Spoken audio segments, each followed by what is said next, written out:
One of the most compelling biblical confrontations is when Paul, who had the mission to reach the Gentile world, confronted Peter, who primarily ministered to the Jews. In Galatians 2:11, it literally says that Paul got up into Peter's face in front of a crowd and reprimanded him because Peter stopped eating with the Gentiles whenever any converted Jews were present. In the Jewish faith, eating those things that are considered unclean, especially because of one not being circumcised, was not acceptable. Paul, of course, was basically saying that Peter was missing the point. Paul pontificated his position in verse 16, knowing that a man is not justified by the works of the law, but by faith in Jesus Christ, for by the works of the law no flesh shall be justified. Jesus makes this point in Matthew 15:11 when he says, "It's not what goes into the mouth that defiles a person, but it's what comes out of the mouth that defiles."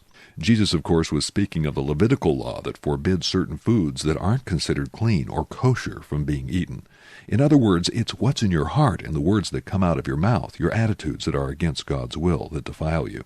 And it was Peter who had a vision in Acts 10:9, where the Lord lowered a sheet down 3 times with different kinds of animals and told Peter to eat.